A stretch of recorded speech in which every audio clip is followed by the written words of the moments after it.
ನಮಸ್ತೆ ಎಲ್ಲರಿಗೂ. ನಾನು ಇವತ್ತು ಅವಲಕ್ಕಿಯಿಂದ ಮೃದುವಾದ ಇಡ್ಲಿನ ಮಾಡ್ತಾಯಿದ್ದೀನಿ. ಇದಕ್ಕೆ ಉದ್ದಿನಬೇಳೆ ಹಾಕಿಲ್ಲ. ತುಂಬ ಚೆನ್ನಾಗಿ ಬಂದಿದೆ, ಮೃದುವಾಗಿ. ಹತ್ತಿ ಅಂತ ಮೃದುವಾದ ಇಡ್ಲಿ ಮಾತ್ರ ಬಾಯಲ್ಲಿಟ್ಟರೆ ಹಾಗೆ ಕರಗ್ತಾ ಇರುತ್ತೆ, ಅಷ್ಟು ಚೆನ್ನಾಗಿರುತ್ತೆ ಇಡ್ಲಿ ಮಾತ್ರ. ತುಂಬಾ ಈಸಿ ಮಾಡೋದು, ಮಾತ್ರ ದಿಢೀರಂತ ಮಾಡ್ಕೋಬೋದು. 2 ತಾಸು ಆದರೆ ಸಾಕು. 2 ತಾಸಲ್ಲಿ ನಾವು ಇಡ್ಲಿನ ರೆಡಿ ಮಾಡ್ಕೋಬೋದು. ತುಂಬ ಸ್ಮೂತಾಗಿ ಬರುತ್ತೆ. ಹಾಗಿದ್ರೆ ಬನ್ನಿ ಯಾವ ರೀತಿ ಮಾಡೋದಂತ ನೋಡೋಣ. ಮೊದಲದಾಗಿ ನಾನು 1 ಬೌಲಷ್ಟು ಅವಲಕ್ಕಿನ ತೊಗೊಂಡಿದ್ದೀನಿ. ಇದು ಗಟ್ಟಿ ಅವಲಕ್ಕಿ. ಇದನ್ನು ಒಂದು ಬೌಲಲ್ಲಿ ಹಾಕಿ ನೀರು ಹಾಕಿ ಚೆನ್ನಾಗಿ 1-2 ಸಲ ವಾಶ್ ಮಾಡಿ ತೊಗೊಳ್ಳಿ. ಆನಂತರ ನೀರು ಹಾಕಿ ಒಂದು 10 ನಿಮಿಷ ನೆನೆಸಿ ಇಡಬೇಕು ಅಷ್ಟೇ. ಇವಾಗ ನೀರು ಹಾಕಿ ಚೆನ್ನಾಗಿ ವಾಶ್ ಮಾಡಿ ತೊಗೋತಾ ಇದ್ದೀನಿ. ಇವಾಗ ಇನ್ನೊಂದು ಬೌಲಲ್ಲಿ ಇಡ್ಲಿ ರವಾನ ತೊಗೊತಾ ಇರೋದು. ಅವಲಕ್ಕಿ ತೊಗೊಂಡಿರುವ ಬೌಲಿಂದ 2 ಬೌಲಷ್ಟು ಇಡ್ಲಿ ರವಾನ ಹಾಕ್ತಾಯಿದ್ದೀನಿ. ಇದನ್ನು ಸಹ ಅಷ್ಟೇ ನೀರು ಹಾಕಿ 2 ಸಲ ವಾಶ್ ಮಾಡಿ ತಗೊಳ್ಳಿ. ಅದರಲ್ಲಿರುವಂಥ ಸ್ವಲ್ಪ ಪೌಡ್ರ್ ಇರುತ್ತೆ, ಹಾಗಾಗಿ ಅದು ಚೆನ್ನಾಗಿ ವೈಟ್ ಇರೋದೆಲ್ಲ ಹೋಗೋ ತನಕ 2 ಸಲ ವಾಶ್ ಮಾಡಿ ತಗೊಳ್ಳಿ. ಇವಾಗ ನಾನು 2 ಟೈಮ್ಸು ವಾಶ್ ಮಾಡಿ ತೊಗೊಂಡಿದ್ದೀನಿ. ಮತ್ತು ನೀರು ಹಾಕಿ ಇದನ್ನು ನೆನೆಸಿ ಇಡ್ತಾಯಿದ್ದೀನಿ. ಅವಲಕ್ಕಿ ಮತ್ತು ಇಡ್ಲಿ ರವಾನ 10 ನಿಮಿಷ ಹಾಗೆ ನೆನೆಸಿ ಇಡ್ತಾಯಿದ್ದೀನಿ ನೋಡಿ. ಲಿಡ್ ಕ್ಲೋಸ್ ಮಾಡಿ 10 ನಿಮಿಷ ಆದ ನಂತರ ಇವಾಗ ನೋಡಿ, ಇದನ್ನು ಅವಲಕ್ಕಿ ಚೆನ್ನಾಗಿ ನೆಂದಿದೆ. ಇವಾಗ ಮಿಕ್ಸರ್ ಜಾರಿಗೆ ಹಾಕ್ತಾಯಿದ್ದೀನಿ.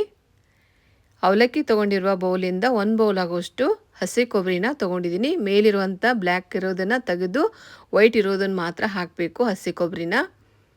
ಇವಾಗ ನೋಡಿ, ನಾನು ಐಸ್ ಕ್ಯೂಬ್ ಹಾಕ್ತಾಯಿದ್ದೀನಿ. ಐಸ್ ಕ್ಯೂಬ್ ಹಾಕೋದ್ರಿಂದ ಮೃದುವಾಗಿ ಸ್ಪಾಂಜಾಗಿ ಬರುತ್ತೆ. ಇದನ್ನು ಸಣ್ಣಗೆ ಪೇಸ್ಟ್ ಮಾಡಿ ತೊಗೋಬೇಕು. ಇವಾಗ ನೋಡಿ, ನಾನು ಇದು ಬೌಲು ಚಿಕ್ಕದಾಗುತ್ತೆ ಅಂತ ಮತ್ತೊಂದು ಪಾತ್ರೆಯಲ್ಲಿ ತೆಗೆದು ಇಡ್ತಾಯಿದ್ದೀನಿ. ಇವಾಗ ಈ ರೀತಿ ಸಣ್ಣಗೆ ಪೇಸ್ಟ್ ಮಾಡಿ ತಗೊಳ್ಳಿ.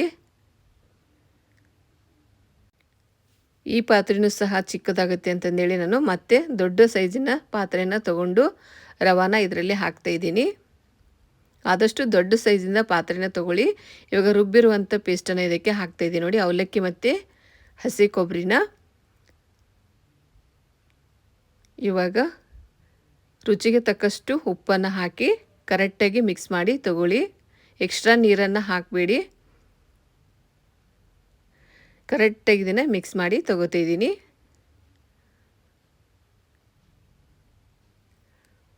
ಈ ರೀತಿ ಕರೆಕ್ಟಾಗಿ ರವಾದಲ್ಲಿ ಆದಷ್ಟು ಎಷ್ಟಾಗುತ್ತೆ ಅಷ್ಟು ನೀರನ್ನು ತೆಗೆದುಬಿಟ್ಟು ಸೇರಿಸ್ಕೊಳ್ಳಿ ಇಡ್ಲಿ ರವಾದಲ್ಲಿ.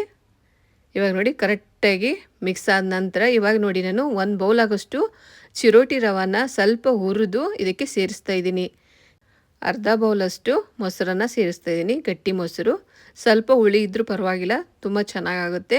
ಕರೆಕ್ಟಾಗಿ ಇದನ್ನು ಮಿಕ್ಸ್ ಮಾಡಿ ತೊಗೊಳ್ಳಿ. ಹುರಿದು ಹಾಕೋದ್ರಿಂದ ತುಂಬ ಚೆನ್ನಾಗಿ ಇಡ್ಲಿ ಬರುತ್ತೆ. ಅದಕ್ಕೋಸ್ಕರ ಒಂದು ಸ್ವಲ್ಪ ಹುರಿದು ತೊಗೊಳ್ಳಿ. ಎಣ್ಣೆ ಹಾಕದೆ ಹಾಗೆ 1-2 ನಿಮಿಷ ಹುರಿದು ತೊಗೋಬೇಕು ರವಾನ. ಕರೆಕ್ಟಾಗಿ ಇದನ್ನು ಮಿಕ್ಸ್ ಮಾಡಿ ತೊಗೊಳ್ಳಿ. ಇವಾಗ ನಾನು ಲಿಡ್ ಕ್ಲೋಸ್ ಮಾಡಿ 1 ಅವರ್ ಇಡ್ತಾಯಿದ್ದೆ ನೋಡಿ. ಚೆನ್ನಾಗಿ ರವೆ ನೆನೆಯುತ್ತೆ, ಹಾಗಾಗಿ ಇವಾಗ 1 ಅವರ್ ಆಗಿದೆ ನೋಡಿ. ಇವಾಗ ನಾನು ಕರೆಕ್ಟಾಗಿ ಇದನ್ನು ಮಿಕ್ಸ್ ಮಾಡಿ ತೊಗೋತಾ ಇದ್ದೀನಿ. ಮಿಕ್ಸ್ ಮಾಡಿಕೊಂಡು ಇದಕ್ಕೆ ನಾನು ಅರ್ಧ ಪಾಕೆಟಷ್ಟು ಈನೋನ ಸೇರಿಸಿದ್ದೀನಿ. ಕ್ಲಿಪ್ಪು ಸ್ಕಿಪ್ ಆಗಿದೆ, ಹಾಗಾಗಿ ನಾನು ಆ್ಯಡ್ ಮಾಡಿ ತೋರಿಸ್ತಾ ಇದ್ದೀನಿ. ಅರ್ಧ ಪಾಕೆಟನ್ನು ನಾನು ಹಾಕಿರೋದು. ಕರೆಕ್ಟಾಗಿ ಇದನ್ನು ಮಿಕ್ಸ್ ಮಾಡಿ ತೊಗೊಳ್ಳಿ. ಇವಾಗ ನೋಡಿ, ನಾನು ಇಡ್ಲಿ ಪಾತ್ರೆಗೆ ತೊಗೊಂಡಿದ್ದೀನಿ. ಇವಾಗ ಪ್ಲೇಟಲ್ಲಿ ಸ್ವಲ್ಪ ಎಣ್ಣೆನ ಸ್ಪ್ರೆಡ್ ಮಾಡಿ ಹಾಕ್ತಾಯಿದ್ದೀನಿ. ನಿಮಗೆ ಯಾವ ಸೈಜ್ ಬೇಕೋ ಆ ಸೈಜಲ್ಲಿ ಇಡ್ಲಿನ ರೆಡಿ ಮಾಡ್ಕೊಳ್ಳಿ. ಈ ರೀತಿ ಇರಬೇಕು ಬ್ಯಾಟರ್ ನೋಡಿ, ಇದು ಕರೆಕ್ಟಾಗಿದೆ. ಈ ರೀತಿ ಮಾಡ್ಕೋದ್ರಿಂದ ತುಂಬ ಗಟ್ಟಿ ಆಗಲ್ಲ, ತುಂಬ ಚೆನ್ನಾಗಿ ಮೃದುವಾಗಿ ಬರುತ್ತೆ. ನೋಡಿ ಎಷ್ಟು ಈಸಿಯಾಗಿ ಉದ್ದಿನಬೇಳೆ ಯೂಸ್ ಮಾಡದೆ ಎಷ್ಟು ಮೃದುವಾಗಿ ಬೇಗ 2 ತಾಸಲ್ಲಿ ನಾವು ಮಾಡ್ಕೋಬೋದು. ಇವಾಗ ಇಡ್ಲಿ ಪಾತ್ರೆಯಲ್ಲಿ ಇಡ್ತಾಯಿದ್ದೀನಿ ನೋಡಿ. 10 ನಿಮಿಷ ಚೆನ್ನಾಗಿ ಬೇಯಿಸಿ ತಗೊಳ್ಳಿ.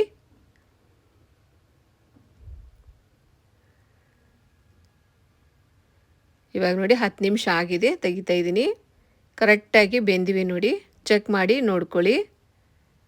ತುಂಬ ಚೆನ್ನಾಗಿ ಮೃದುವಾಗಿ ಸ್ಪಾಂಜಿಯಾಗಿ ಕೇಕ್ ಥರ ಬರುತ್ತೆ ನೋಡಿ, ಅಷ್ಟು ಚೆನ್ನಾಗಿರುತ್ತೆ. ಬಾಯಲ್ಲಿಟ್ರೆ ಹಾಗೆ ಕರಗ್ತಾ ಇರುತ್ತೆ ಇಡ್ಲಿ ಮಾತ್ರ. ನಾವು ಬೆಳಗ್ಗೆ ಎದ್ದ ತಕ್ಷಣ ದಿಢೀರಂತಂದೇಳಿ ಸಹ ಮಾಡ್ಕೋಬೋದು. ಎದ್ದ ತಕ್ಷಣ ಏನು ತಿಂಡಿ ಮಾಡಬೇಕು ಅಂತ ಗೊತ್ತಾಗದೇ ಇರುವಾಗ ಈ ರೀತಿ ಮಾಡ್ಕೊಳ್ಳಿ, ತುಂಬ ಈಸಿಯಾಗಿ ಮಾಡ್ಕೋಬೋದು.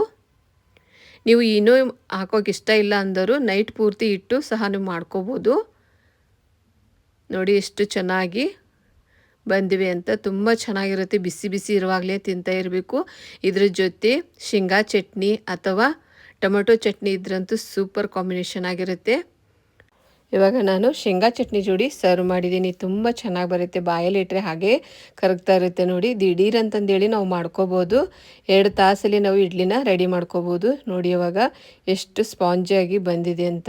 ಸಖತ್ ಟೇಸ್ಟಾಗಿ ಬರುತ್ತೆ.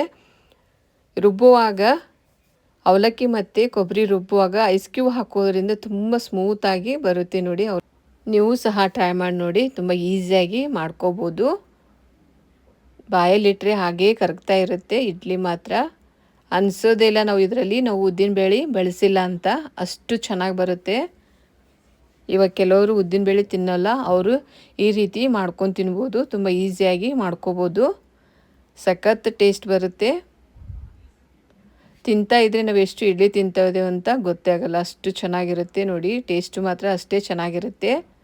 ತುಂಬ ಮೃದುವಾಗಿ ಬರುತ್ತೆ ನೋಡಿ ಇಡ್ಲಿ ಮಾತ್ರ. ಯಾರು ಬೇಕಾದರೂ ಸುಲಭವಾಗಿ ಮಾಡ್ಕೋಬೋದು ದಿಢೀರಂತ ಬೆಳಗ್ಗೆ ಎದ್ದ ತಕ್ಷಣ. ಮತ್ತೆ ಭೇಟಿಯಾಗೋಣ ಮುಂದಿನ ರೆಸಿಪಿ ಒಂದಿಗೆ ಹಾಗೂ ಹೋಮ್ ರೆಮಿಡಿ ಒಂದಿಗೆ. Thank you for watching.